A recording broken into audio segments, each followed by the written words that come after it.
Hi guys, Juliette Guerrault, public speaking trainer. Today I'm gonna do a video that is a little different than usual because an old classmate from my master's degree in the US asked me to answer a couple questions for her student. So I will answer all the questions they asked me. I'll try to answer my best and I hope it will help you guys. So here we go. The first question was, is interviewing in America the same as interviewing in France or in other places in the world? Well, actually, yes, it is pretty much similar. I can only speak for France, Spain, and the United States. So the questions are usually the same. I guess every recruiter in the world loves tricky questions, and I would say that the process itself is the same. You get a first job interview, and you probably have a second one, and sometimes a third one. But interviewing is definitely pretty much the same in those Western countries at least. I don't know about Eastern countries at all. Second question.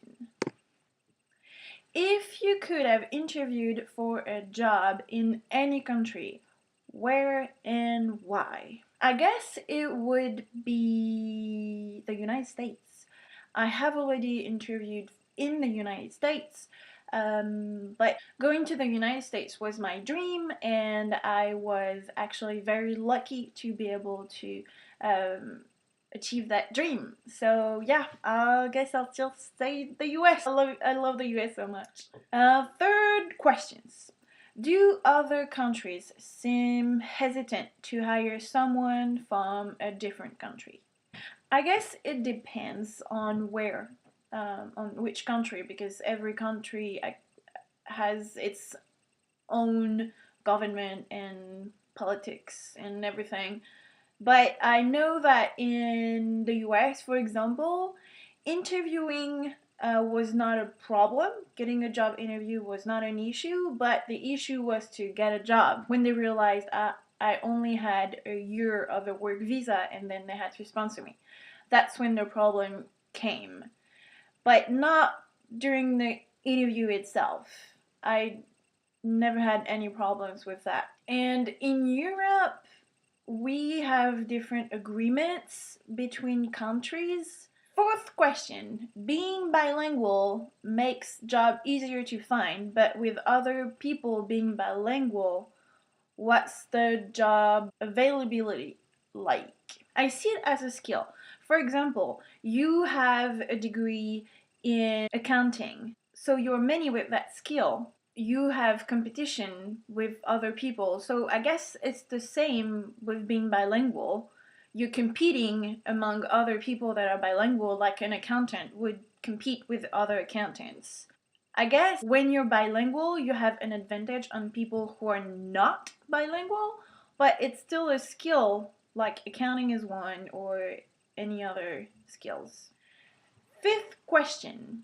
If you couldn't have went to school for anything other than communication, what would it be? Actually, if it had not been communication, I think it would have been interior design, because I love interior design. I love decoration, and so I think that would have been my other choice. I know, very different from communication. But I'm really happy I did communication. I love it so much. And I loved all my courses. Okay, sixth question. Were interviews in person or via Skype, conference call, etc.? Were you even flown out? I had a phone interview, a Skype interview, and an in-person interview. I was never flown out to take the interview. I had to fly to Spain when I was in France to go to my second interview, because the first one was on the phone and they wanted to see me, but they did not offer to pay for it. Seventh question. How did you prep for the different type of interviews? What were the differences in the ones that you did experience? You pretty much prepare the same way for What changes in the way you prepare for interview is actually the job and the company. Whether it was an in-person, phone, or Skype interview, there was no difference in the prepping. There are differences in the way that with Skype interviews, you need to be careful with your mindset. Let me explain.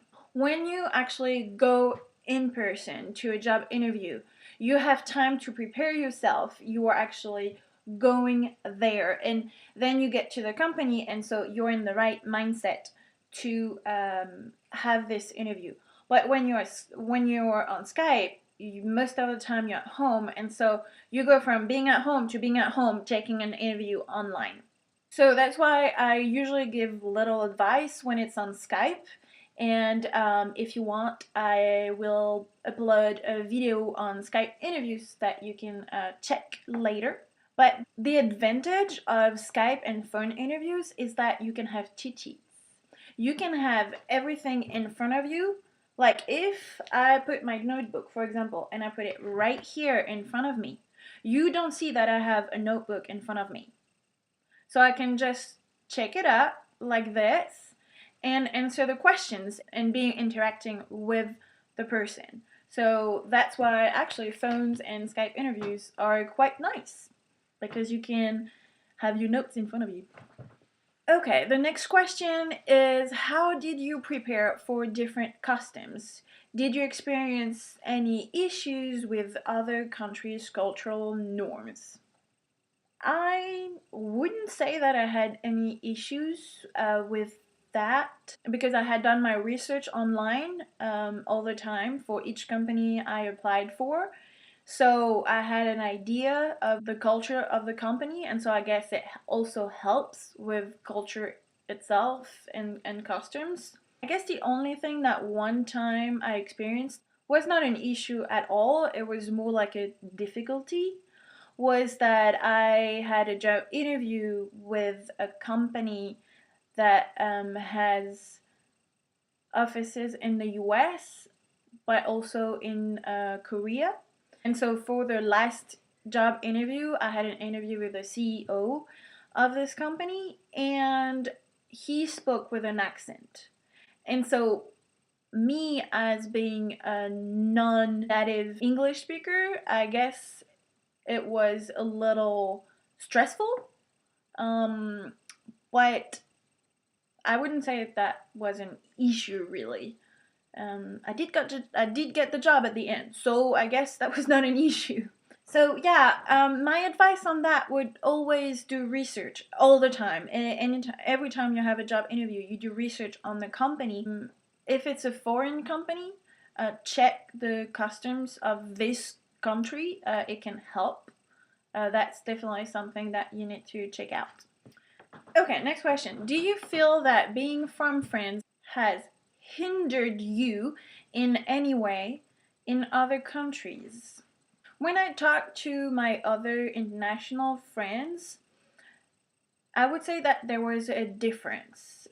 Some people from different countries had more issues than me. I guess when I was in the US, being French, I was still from a Western country with a Western culture. If I didn't speak, people didn't necessarily know that I was not American. My old roommate would say that you can tell from the way I look that I'm not American. But some teachers, before I spoke, did not know that I was from another country. I would say that in the job experience, the problem was with visa. And so that's not about being French. That's about not being from the United States. And that would be the same from any other country. And last but not least, were you financially compensated from your present employer or paid for time missed or travel? I did not have to travel in my previous job, but I know that companies will pay for your trip if it's a work trip, but if it's just traveling for your leisure time, no, of course it is not paid. And when you missed a day of work, it depends if you were sick or not. In the US, you have the PTO system, But in Europe, the sick days and the days off are different. They're not the same. We have days off and we have a number of sick days that we can take. So that's a good thing. And you're paid for both. So that's it for all the questions. Thank you guys for asking me those questions. If you want me to expand my answers on the questions you guys asked, do not hesitate to leave a comment. Or for Anna's students, just send the questions and she will send the questions to me. For those who have more questions, do not hesitate to leave a comment below and I will be happy to answer you. So that's it for today, and I will see you on the next video. We'll continue our job interview series. So see you then. Bye bye.